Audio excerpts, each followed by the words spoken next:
Siendo que la sabiduría es tan importante que el dinero, una vez yo le pregunté a Dios, oh Dios, ¿por qué dices que es más importante la sabiduría que el dinero? Porque la mayor parte de la gente diría, bueno, yo prefiero 1000 veces tener dinero que sabiduría. Y la respuesta la vamos a encontrar a través del desarrollo de esta conferencia, porque les voy a dar un adelanto. Si tú tienes dinero y no tienes sabiduría, el dinero que tienes lo vas a malgastar. Lo vas a usar en cosas y en vanidades ilusorias que se convierten en una maldición para tu vida. Escúchame muy bien. Personas que tienen dinero y no saben cómo usarlo, el dinero se convierte en una maldición para sus vidas. Pero si tú tienes sabiduría antes de tener dinero, cuando tengas dinero vas a saber cómo usarlo, dónde usarlo y a qué horas usarlo. Entonces, cuando nosotros tenemos sabiduría, antes que tener una carrera, antes que tener dinero, antes que casarnos, comenzamos a tener la capacidad de saber usar lo que Dios nos ha dado. La sabiduría tiene una definición que es la siguiente a los que la quieran apuntar. La sabiduría se puede definir como la capacidad o la habilidad para poder entender y discernir qué hacer, cómo hacerlo y cuándo hacerlo. Es la capacidad para poder entender y discernir qué hacer, cómo hacerlo y cuándo hacerlo. También podríamos decir que la sabiduría es la capacidad para saber aplicar el conocimiento. El conocimiento nos lo da la Biblia. Y muchos que me escuchan ya saben que dice la Biblia en Efesios 5, maridos, amen a vuestras mujeres. Eso dice la Biblia, ¿verdad? Y todos los varones dicen, amén, amén, amén. Sin embargo, si yo tengo ese conocimiento nada más intelectual y en mi casa yo no soy una persona caballerosa con mi esposa, una persona que la respeta, una persona que tiene consideraciones con ella, una persona a la cual yo tengo que tratar como un vaso más frágil, si yo no pongo en práctica lo que yo conozco, no puedo tener sabiduría. La sabiduría entra a mi vida cuando practico lo que yo sé. Porque hay muchos de ustedes que conocen mucho de la Biblia tal vez, o mucho de teología, o que nos están escuchando por televisión, sin embargo, no viven lo que conocen. Dicen una cosa y hacen otra cosa. Y ahí es cuando la personalidad se comienza a desintegrar.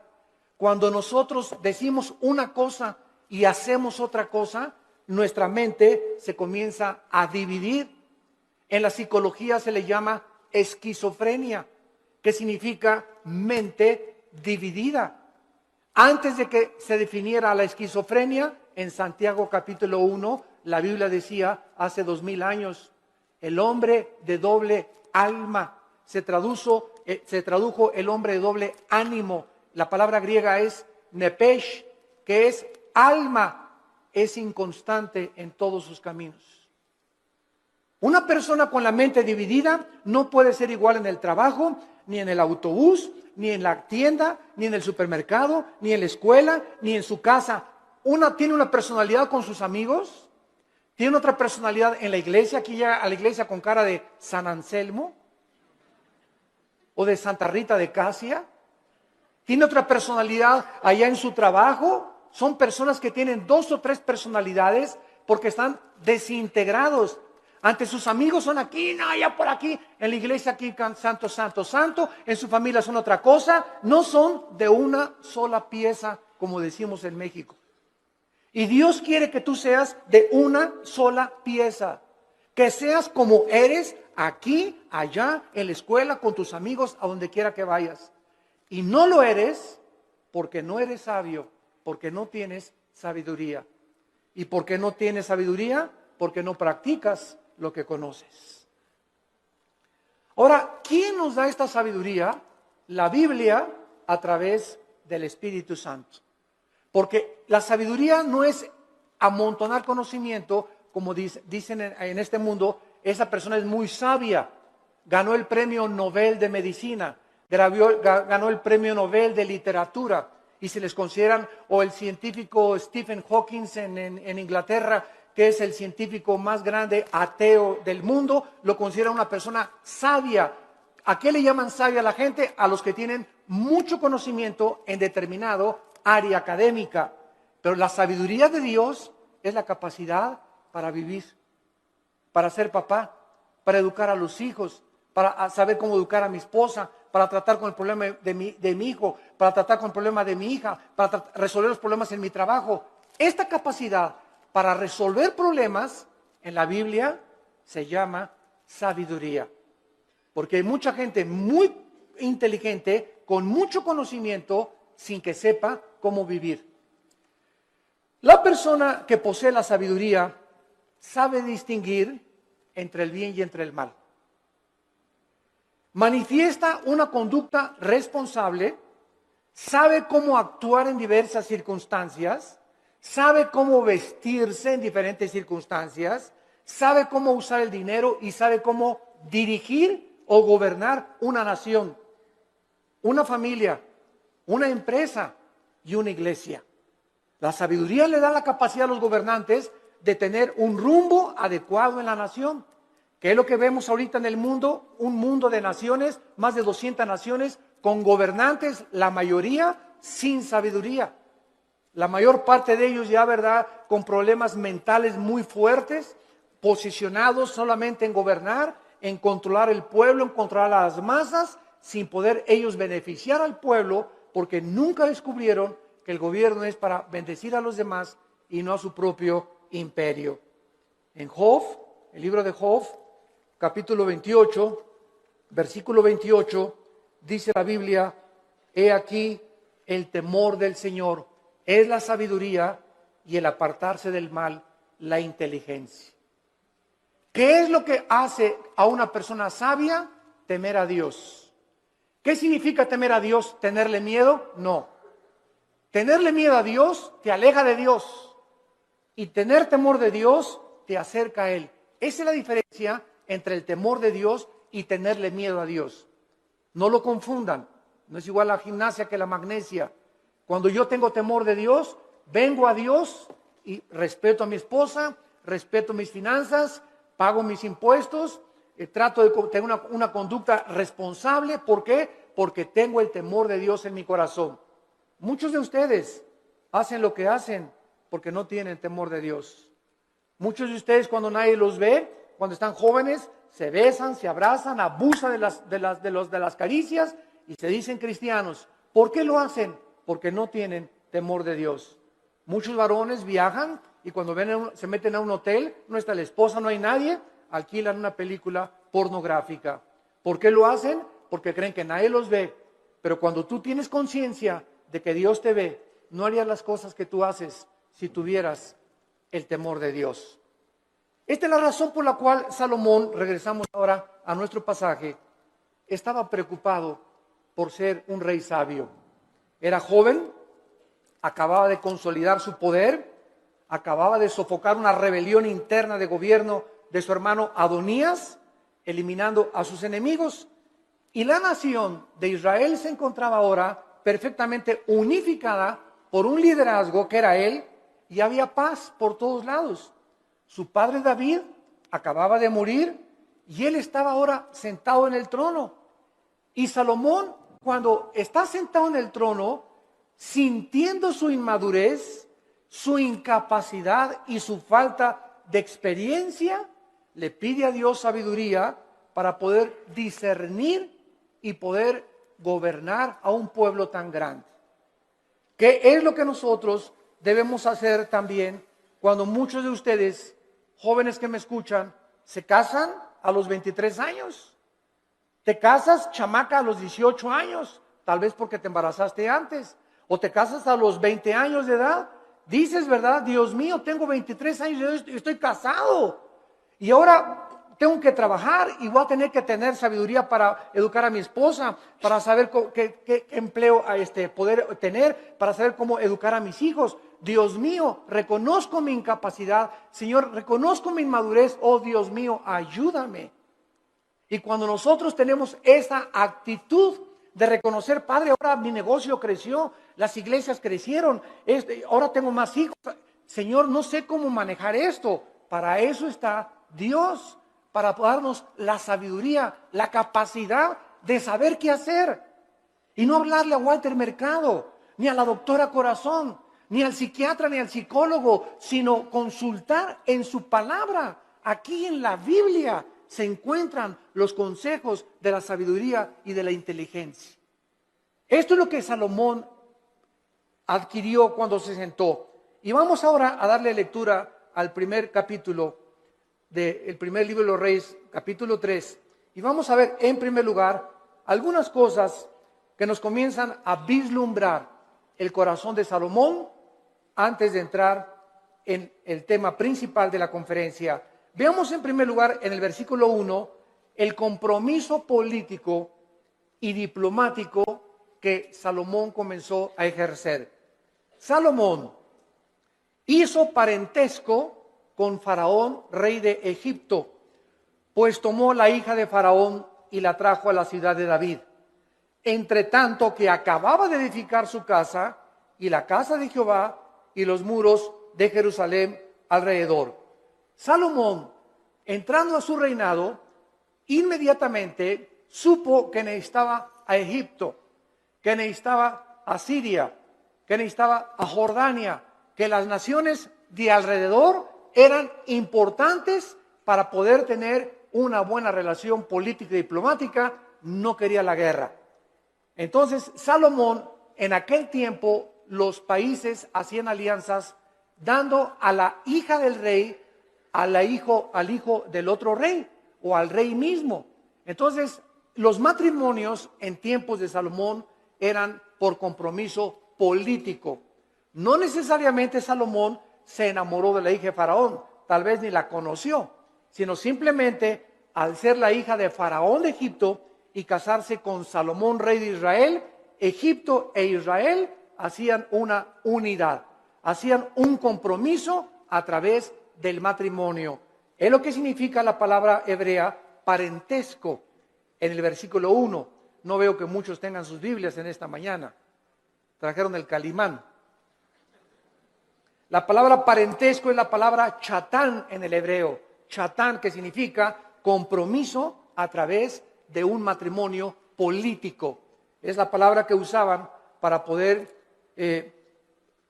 llevar a cabo los matrimonios políticos. Muy bien. Sin embargo, cuando Salomón adquiere el compromiso por política y diplomacia con la hija del faraón, Salomón estaba violando una ley que dice en el libro de Deuteronomio, capítulo 17, versículo 14.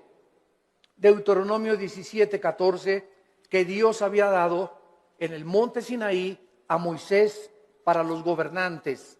Dice Deuteronomio 17, versículo 14, cuando hayas entrado en la tierra que Jehová tu Dios te da, y tomes posesión de ella y la habites, y digas, pondré un rey sobre mí, como todas las naciones que están en mis alrededores, ciertamente pondrás por rey sobre ti al que Jehová Dios escogiere. De entre tus hermanos pondrás rey sobre ti. No pondrás hombre extranjero que no sea tu hermano, pero él no aumentará para sí caballos, ni hará volver al pueblo a Egipto, con el fin de aumentar caballos, porque Jehová los ha dicho, no se vuelvan nunca por este camino. Versículo 17, ni tomará para sí muchas mujeres. Dios siempre estuvo en contra, ¿verdad?, de la poligamia, siempre, siempre.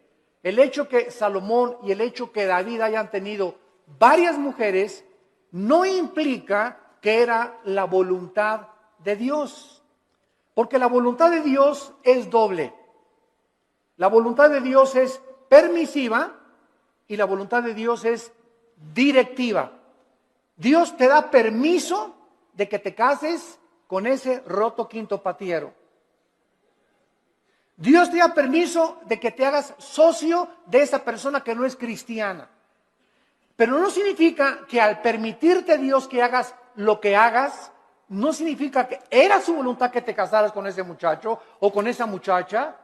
Porque lo hiciste encaprichado en hacer algo y Dios nos deja que nosotros recojamos las consecuencias de lo que hemos arado y de lo que hemos sembrado. La cosecha es de nosotros, pero no significa que era la voluntad directiva de Dios. La voluntad directiva de Dios es: yo tengo para ti una mujer que te va a ser fiel, que va a ser la mujer de tus hijos. Espera el tiempo en que yo te la traiga.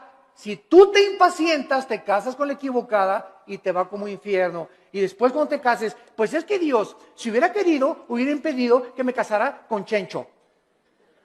¿Sabes una cosa? Dios te dejó que te casaras con Chencho y claro que lo podía impedir, pero si lo hubiera impedido, hubiera violado tu libertad, el libre albedrío. Y ya no seríamos, ¿verdad?, personas, agentes morales, seríamos robots y seríamos títeres de un Dios que Él hace lo que Él quiere.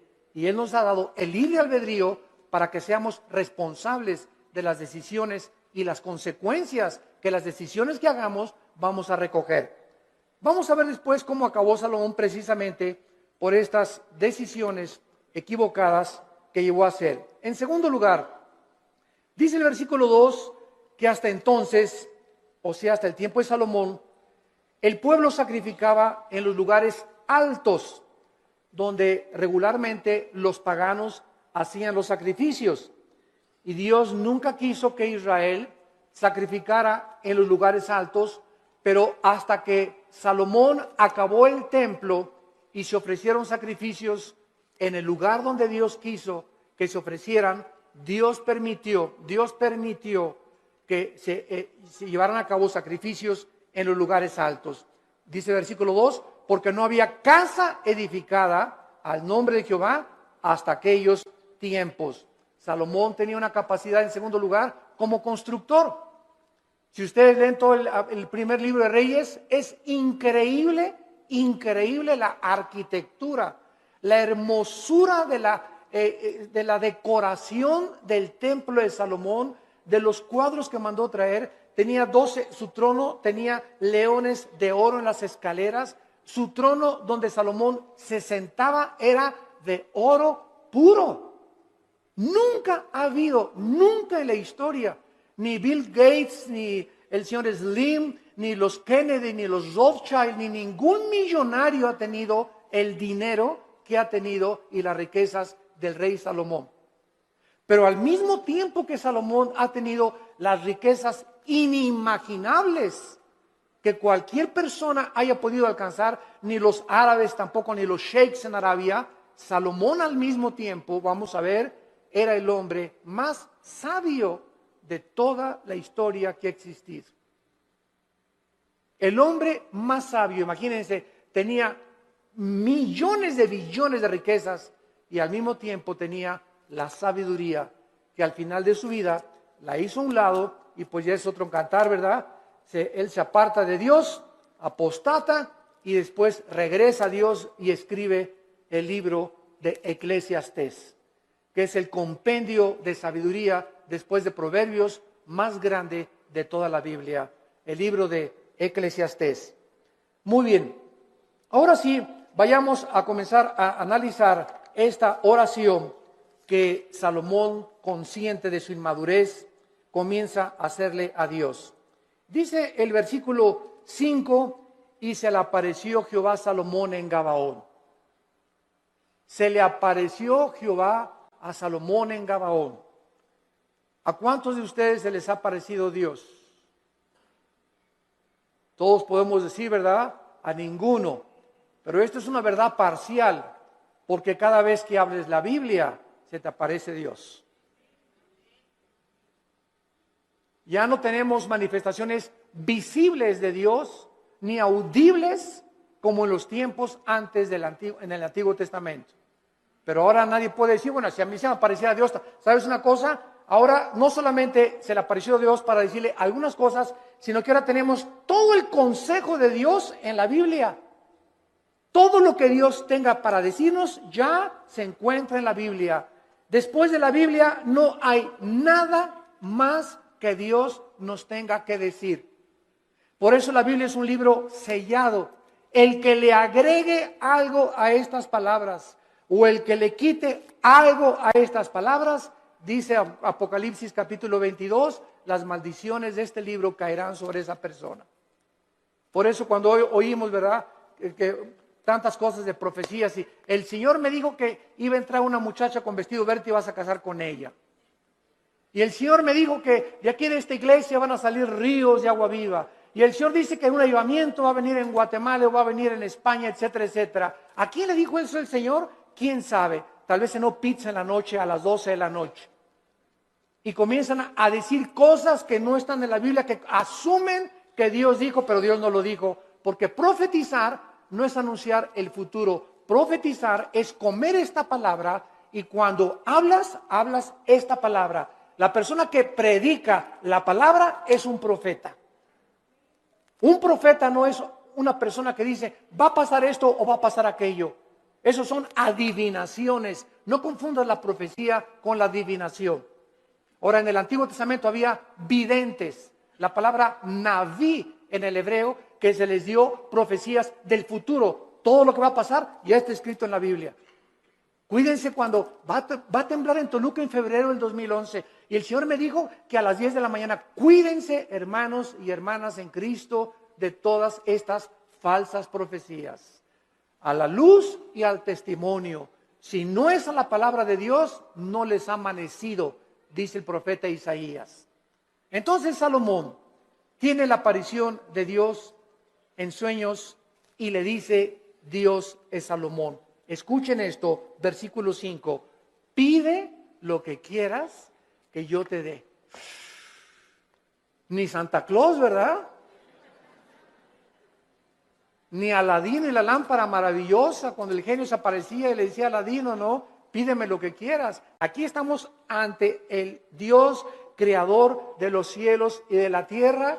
¿Y qué vemos en primer lugar? Una invitación de Dios que Él nos hace, no solamente a Salomón, sino también a nosotros en el Nuevo Testamento. Clama a mí y te responderé, dice Jeremías 33:3.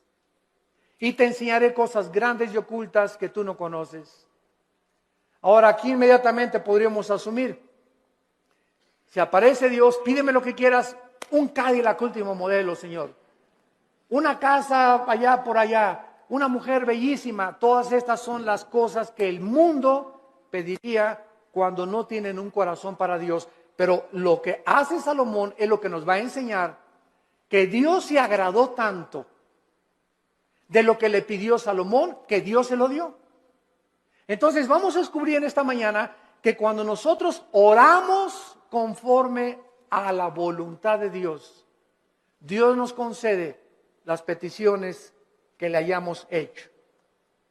Esta palabra que Dios usa para pedir, Saal, en el hebreo, se usa 8 veces en este solo capítulo.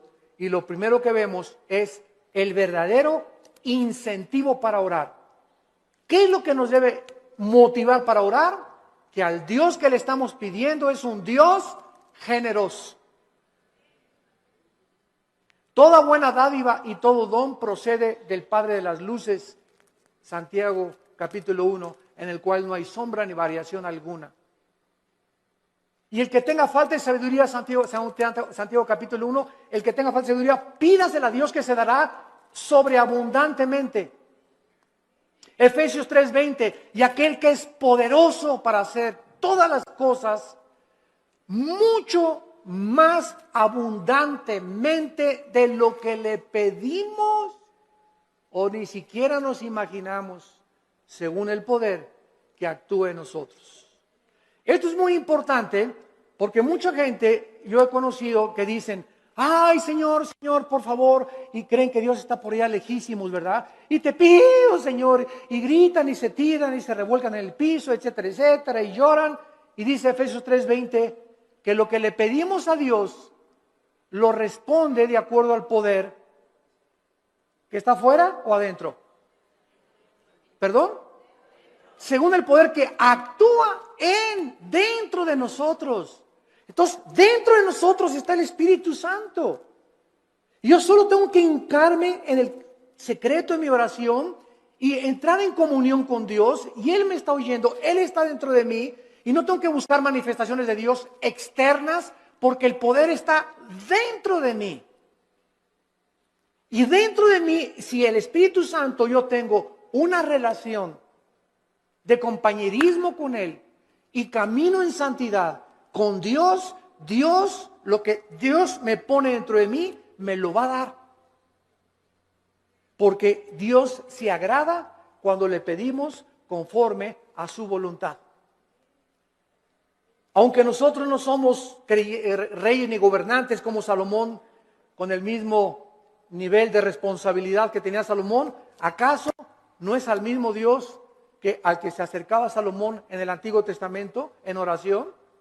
En Primera de Juan, capítulo 5, en el Nuevo Testamento, Primera de Juan, capítulo 5, versículo 14 y 15, dice la Biblia, y esta es la confianza que tenemos en Él. Cuando comenzamos a orar, si no hay esa confianza en ti, no ores. Porque el que se acerca a Dios es necesario que crea que Dios existe. Esta es la confianza que tenemos en Él, que si pedimos alguna cosa conforme a su voluntad, conforme a lo que Dios quiere para nuestra vida, Él nos oye. Si yo tengo un niño de 10 años y me dice, papá, cómprame un BMW, ¿se lo voy a comprar? Ay, papá, no me quieres porque no me compras un reloj Rolex de oro. Chamaco de 15 años, pirruris. ¿Por qué no se lo doy? Porque no es que yo no ame a mi hijo, claro que lo amo a mi hijo. Pero no se lo doy porque no puede él todavía llevar tantas alhajas en su cuerpo, ni tener un coche último modelo a los 15 años, porque le hago un mal más que un bien. Ahora, si él comienza a conocer, si mi hijo tuviera la sabiduría a los 10 o 15 años de conocer que él no tiene la madurez para poder usar las cosas que él quisiera, no me pediría eso. Entonces me diría, papá, dame un reloj conforme a lo que tú crees que debo de usar. Dame un coche, conforme el coche que tú quieras, dámelo. Ya no le pediría un Cadillac, sino, Señor, lo que tú me quieras dar. Entonces, es importante que nosotros sepamos cuál es la voluntad de Dios para nuestras vidas. ¿Y cómo la puedes saber? Leyendo la Biblia. ¿La lees diario? ¿La memorizas diario? Este año, si te pasara aquí al frente, a ver, pásala aquí, Pancho Pancholín.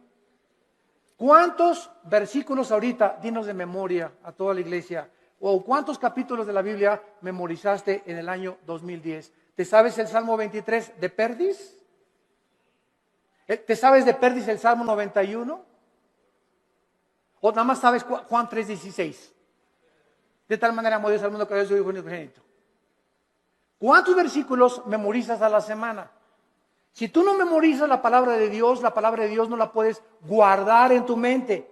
Si no la guardas, no la puedes meditar. No puedes pensar en ella, murmurarla, reflexionar en ella, ponderar en ella, porque necesitamos memorizarla, masticarla, asimilarla y guardarla en nuestro corazón. Y ahí se queda, y largura de días y años de vida y paz te aumentarán, y la sabiduría comenzará a manifestarse en tu vida. Hermanos, el cristianismo no venía aquí solamente el domingo, de 9:30 a 11 de la mañana, o de 12 a 3 o al servicio a la iglesia que tú vayas. El cristianismo es creer lo que Dios dice.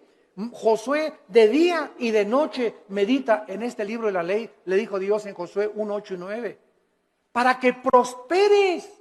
Ay, hermano, no salgo de perico perro. Y en el 2010 no me alcanzó ni para la colegiatura, no tengo ni para el aguinaldo, no tengo esto, no tengo aquello. Y Dios te pregunta, ¿y por qué si tienes un padre millonario?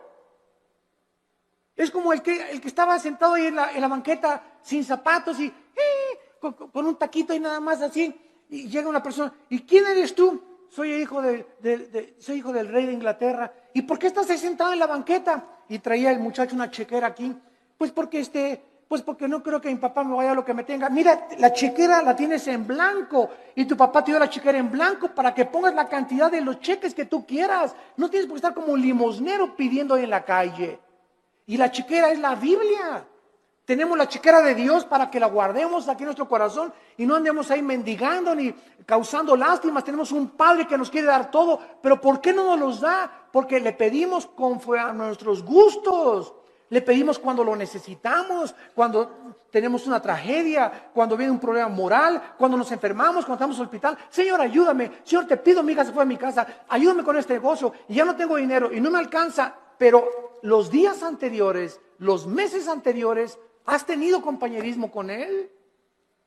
¿Lo has amado con todo tu corazón? ¿Eres santo? ¿Amas a tu esposa? ¿Bendices a tus hijos? ¿Les enseñas la palabra de Dios a tus hijos? ¿Eres honesto en tus negocios? Entonces Dios no puede darte, porque el que es infiel en lo poco, en lo mucho lo es. Si Dios te bendijera y te diera y te ayudara, te echaría a perder, porque no tienes la sabiduría para vivir y tener lo que Dios te quisiera dar. Reflexionen y mediten en esto profundamente, santos de Dios. A continuación, dice el versículo del 6 al 8, no solamente que tenemos el incentivo para orar, la generosidad de Dios. Ahora veamos el fundamento de la oración, la seguridad de que Dios nos va a oír. Dice el versículo 6 y 7, Primera de Reyes capítulo 3, si Salomón dijo: dame un Cadillac, hazme millonario, dame $1,000,000 y le doy $500,000 de ofrenda a la iglesia. Es la oración de casi todos los cristianos. Bendíceme, Señor, si me das 5 millones de pesos, te prometo que le doy 3 millones de pesos a la iglesia. ¿Sabes una cosa? Te dice, ¿cuánto tienes ahorita en el bolsillo? Pues ahí tengo como unos 5,000 pesos. Primero sé fiel con los 5,000 pesos antes que me pidas 5 millones de pesos. Y si no has sido fiel con lo poquito que te he dado, tampoco lo vas a hacer cuando yo te lo dé. A mí no me ves la cara, dice el Señor. Dios no puede ser burlado. Entonces tenemos que entender eso, ¿verdad? Vean ustedes ahora, cuando Dios le dice a Salomón, pídeme lo que quieras, ¿por qué Dios le concedió a Salomón lo que le concedió? Salomón le contestó, en primer lugar, tú hiciste gran misericordia a tu siervo David, mi padre. En primer lugar, recuerda, antes que nada, antes de pedirle, recuerda lo que él había hecho con su padre anteriormente. Dice a continuación, porque él anduvo delante de ti en verdad, en justicia y con rectitud de corazón para contigo. En segundo lugar, recuerda que su padre recibió de Dios lo que recibió porque David anduvo en integridad. ¿Qué es integridad? Hacer lo que nosotros decimos. Vivir lo que nosotros predicamos. Si tú predicas una cosa y vives otra cosa, no eres una persona integral, íntegro. Te estás desmoronando, te estás desintegrando, tu mente se está dividiendo y se puede dividir en 2 partes, en 3 partes, hasta en 4 partes. Y después los psicólogos entran y dicen desórdenes múltiples de la personalidad humana. Personas que tienen hasta 5 personalidades y que se consideran como psicópatas, que ya tienen que ser internados en un hospital para enfermos mentales, que nunca su problema fue el problema mental, su problema fue que nunca resolvieron sus pecados pasados. No quisieron oír la voz de Dios en sus corazones. En tercer lugar, dice David, y tú le has reservado esta tu gran misericordia en que le diste hijo que se sentase en su trono como sucede en este día. Salomón, antes de pedirle nada a Dios, recuerda que el hecho de que él esté sentado donde él está sentado como rey, no es porque él lo mereciera. Era inmaduro, no había hecho nada para Dios, estaba construyendo apenas el templo, sino que Salomón dice, yo estoy como estoy y yo estoy como rey de Israel porque tú hiciste un pacto con mi papá. Y por la misericordia que le tuviste a mi papá, yo estoy sentado aquí. Yo no merezco estar sentado aquí. Lo estoy por causa de la misericordia que tú tuviste para con mi padre. Y esto es algo muy importante porque muchos de ustedes están donde están por las oraciones de tu mamá, por las oraciones de tu padre, tal vez las oraciones de tu abuelo que tú no llegaste a conocer, pero Dios nos ha prometido, la generación de los justos será bendita. La generación de los justos será bendita y sus hijos heredarán la tierra. Salmo 112, 1 y 2. ¿Qué significa esto? Que aunque tengamos nosotros todavía hijos que vemos que no vienen al camino, yo conozco muchos grandes hombres de Dios, muchos misioneros que murieron y sus hijos no eran cristianos y se salvaron después de que se murieron los papás. Pero Dios cumplió su palabra.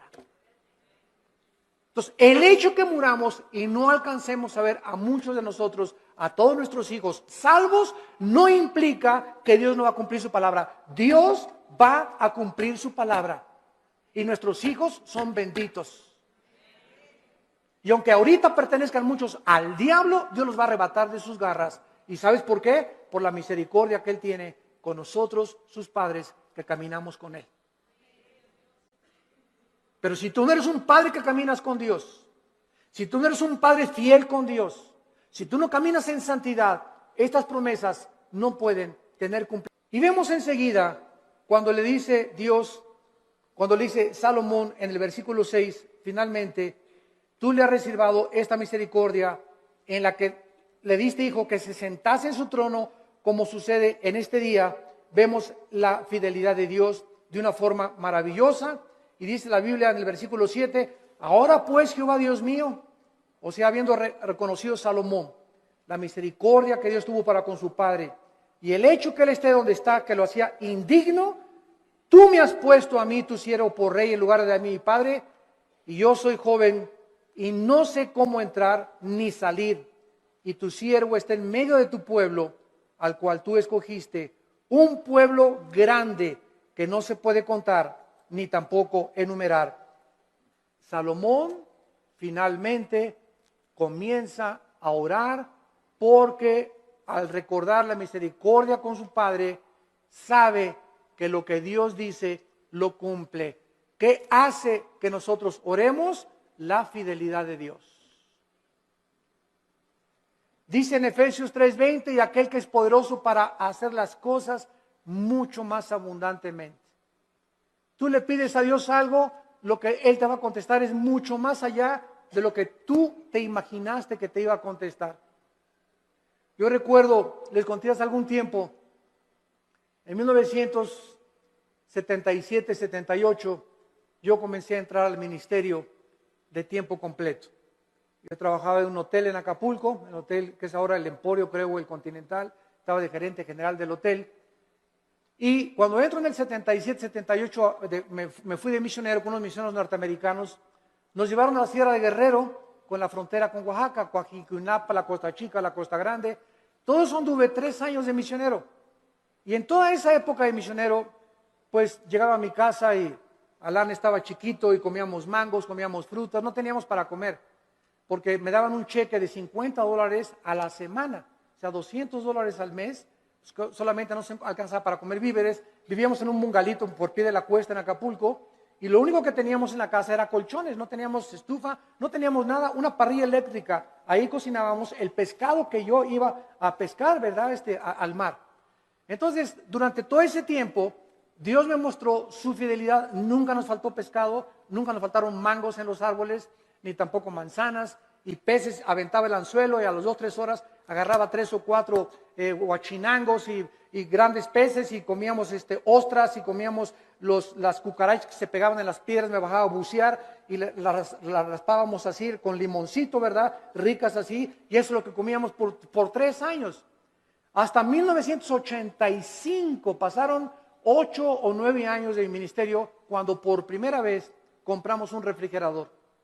Compré una lavadora de esas que vendían en Salinas y Rocha, de esas que chun, chun, que hacen así, para acá y para atrás, haciendo, ya saben cuáles son, ¿verdad? Rum, rum, así es, las lavadoras antiguas.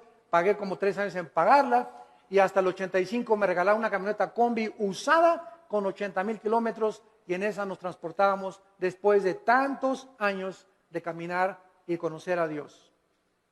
Entonces, Dios es fiel, pero Dios no te da las cosas así. Y ahora todo el mundo quieren casarse, ya quiero un plasma, y quiero tapetes persas, y cortinas que vengan de España, y cuadros aquí, y quiero un coche último modelo, y ya todo el mundo ahorita es una ambición, pastores que ya quieren una iglesia grande, ya quieren 500 personas, etcétera, etcétera, cuando no saben que irá andando y llorando el que lleva la preciosa semilla y regresará con gozo trayendo las gavillas. Hay que arar y arar y arar la tierra y caminar y arar. El ranchero va rompiendo la tierra y primero aras, primero rompes, sudas lo que tú estás haciendo y después ya vienes y siembras la semilla y después viene la tercera fase que es la cosecha. Tenemos que arar, tenemos que sembrar y tenemos que cosechar. Pero si tú no trabajas, si tú no aras y no siembras, ¿por qué esperas recoger? Entonces tú no vas a recoger nunca en la vida lo que nunca has sembrado, en lo que nunca has trabajado. ¿Quiénes son los que poblan las cárceles? Almoloya, el reclusorio, personas que creyeron que sin trabajar, sino quitándole el dinero o vendiendo algo rápido, droga, podían obtener ganancias inmediatas y tarde o temprano acaban en esas cárceles. Porque la Biblia dice, ganarás el pan con el sudor de tu frente. Y todo lo que es fácil y lo que es barato no tiene la bendición de Dios. Dinero mal habido será maldecido. Es una ley inexorable espiritual. Salomón pues comienza a decirle a Dios, yo soy joven, no sé cómo levantarme, no sé cómo gobernar, no tengo la madurez y quiero, por favor, Señor, versículo 7, que me des a mí, versículo 8, la capacidad para poder gobernar. Cuando Dios le dijo a Salomón, pídeme lo que quieras, Dios estaba. Y cuando venimos en oración y le pedimos a Dios, de la abundancia de las palabras, de la abundancia del corazón, habla la boca. Lo que tú le pides a Dios denota y manifiesta lo que realmente quieres en tu corazón. Y vamos a ver el gran secreto de por qué Dios le contestó esta oración.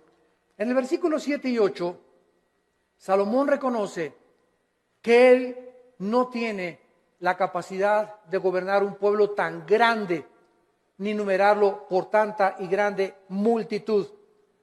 Su principal capacidad de la cual él comienza a reconocer es que él necesitaba una cosa importante. Versículo 9, dale, es lo primero que Salomón le pide, dame un corazón entendido. Por favor, la palabra entendido es shama, que significa oír o escuchar. Vamos a ver, vamos por orden, esto es muy importante, síganme con cuidado. Dame un corazón que sepa escuchar a la gente. Es lo que significa entendido. Shama, viene de la palabra hebrea Shema. Cuando dicen Deuteronomio 6, Shema Yisrael Adonai Elohim Adonai Echad, se tradujo, oye Israel, Jehová tu Dios, uno es. Shema, oye, Shama aquí es escuchar. Dame un corazón Shama, que sepa escuchar. Ahora, dice el versículo 9, que sepa escuchar para juzgar a tu pueblo y para discernir entre lo bueno y lo malo. Vean ustedes con cuidado lo que Salomón está pidiéndole a Dios. Señor, permíteme presentarme ante tu pueblo. Supongamos que ustedes son el pueblo de Dios. Y un gobernante necesita oír. Un pastor necesita, para dar consejería, oír. Pero cuando nosotros oímos, y muchas veces lo que los gobernantes oyen del pueblo, no siempre es la verdad, ¿correcto?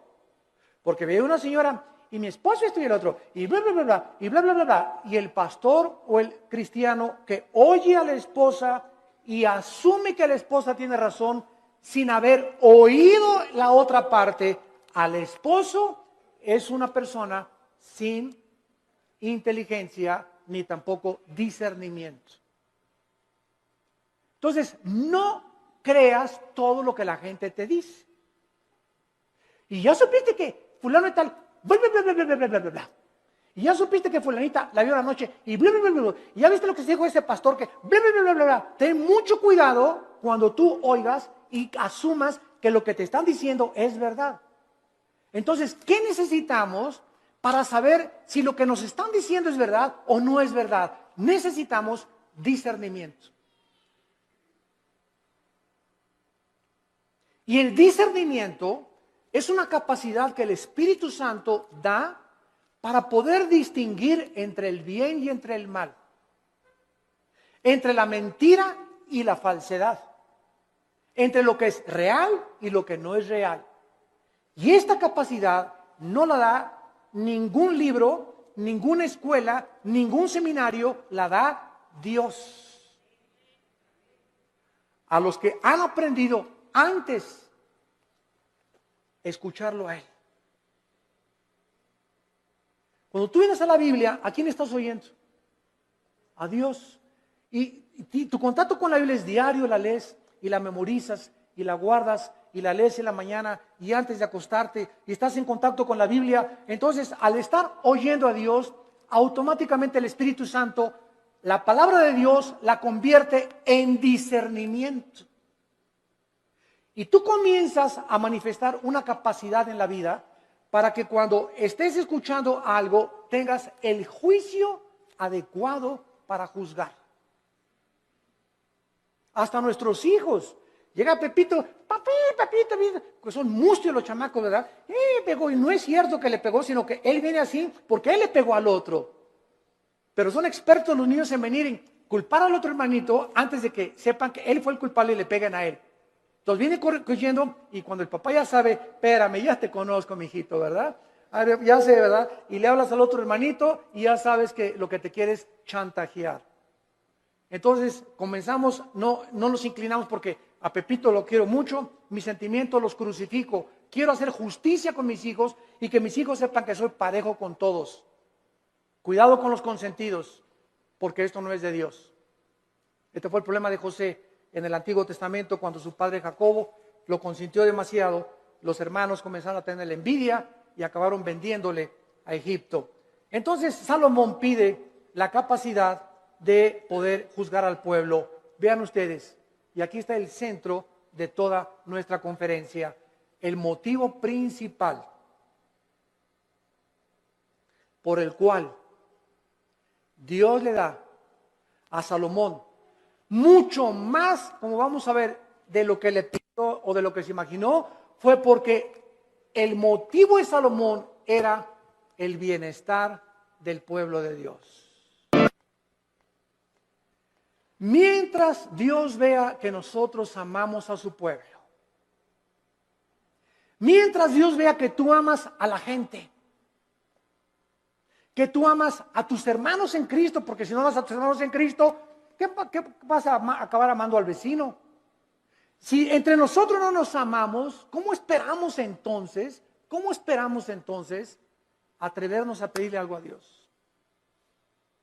Si entre nosotros nos volteamos los cañones unos contra otros y nos atacamos unos a otros, y atacas a ese pastor, y atacas a ese hermano, y a ese coordinador, y ese decán, y ese seguridad afuera que me dijo que no me estacionara aquí, y tú qué te crees que no sabes quién soy yo, y tenemos esa actitud de siempre autoritarismo, y siempre soberbia, y siempre mis intereses, y yo, el rey del yo. ¿Cómo puedes entonces esperar tener sabiduría, inteligencia y discernimiento espiritual? Nunca lo tendrás. Porque Dios quiere que seamos humildes unos con otros, que nos perdonemos unos a otros, que nos aceptemos con todos nuestros defectos, unos a otros, que nos toleremos y nos aguantemos como Cristo nos perdonó y nos soportó en la cruz. Y si Dios me aguantó con todo el costal de barbaridades y de cochinadas y de pecados que yo traía y fueron puestos en la cruz, ahora me dice Dios, ve y tú haz lo mismo con los demás. Ama a mi pueblo, dice el Señor, porque por el amor que os tuviereis, el mundo sabrá que sois mis discípulos. Pero si estamos entre nosotros con celos y envidias y críticas y calumnias y maldiciones y esto y el otro y por aquí y por allá. Es un pueblo carnal. Son los que se van a quedar en el desierto. Nunca van a entrar a Canaán. Nunca tendrán la bendición. Nunca tendrán respuesta a sus oraciones porque nunca quisieron morir a sí mismos. Nunca tendrán sabiduría.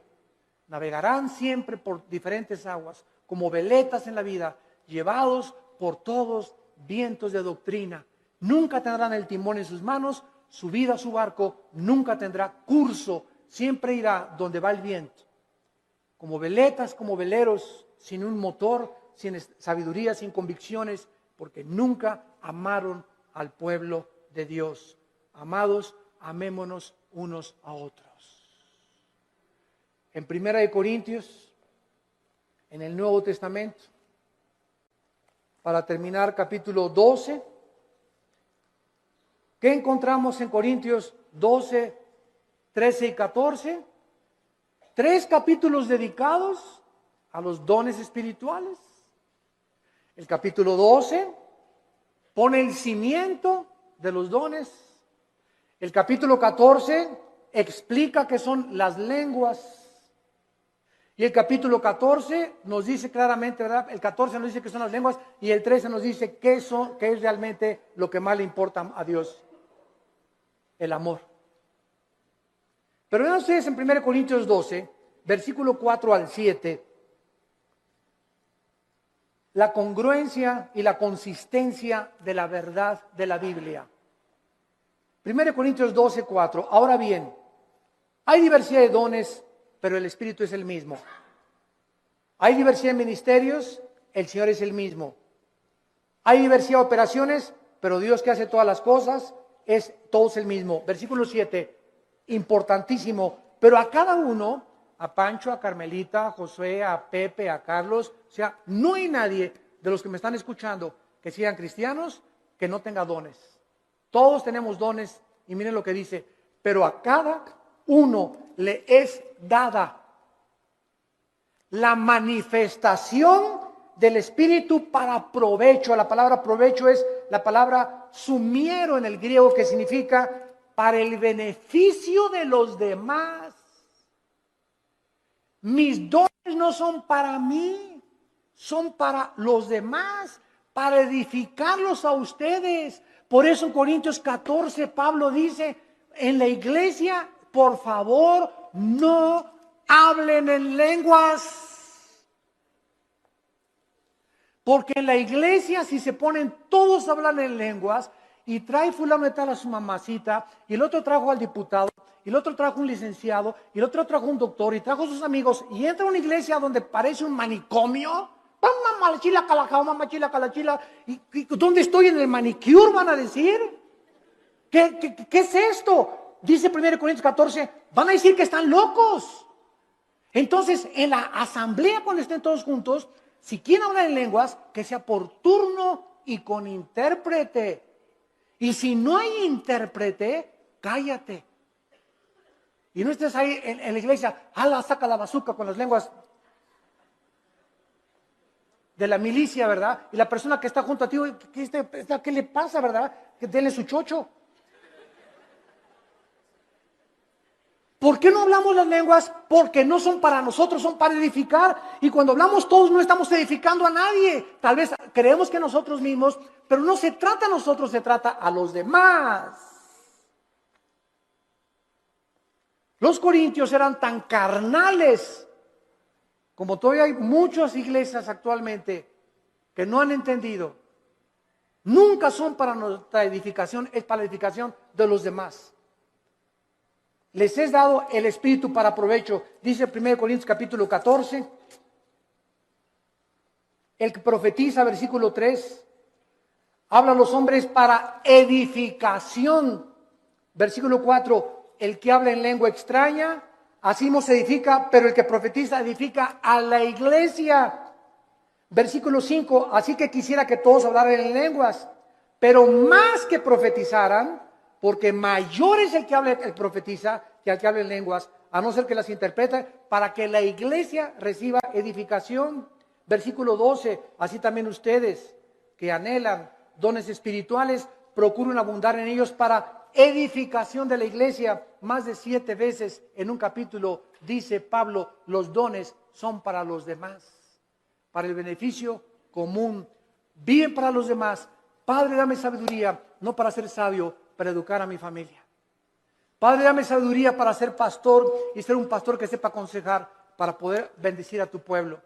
Padre, dame propiedades o dame bienes materiales conforme a ti para edificar a tu pueblo. No nos interesa para mí, para edificar a tu pueblo. Cuando nosotros tenemos en el corazón el pueblo de Dios, Dios bendice sobreabundantemente.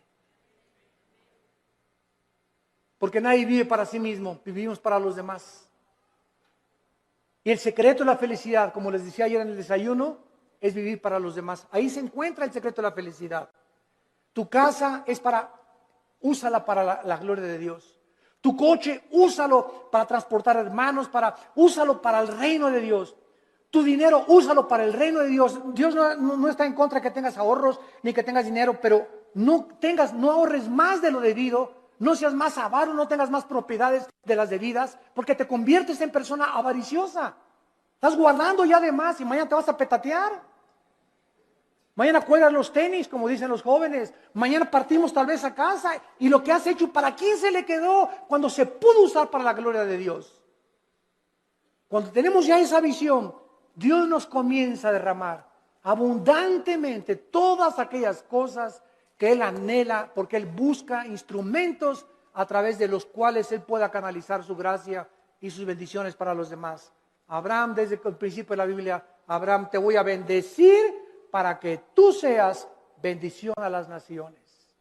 Todo lo que Dios nos da no es para echarle aquí y aquí y aquí. Dios me da para darlo. Dios me da para darlo. Si Dios me da y lo sigo guardando y no lo saco, me va a romper y se lleva aquello que le pertenecía.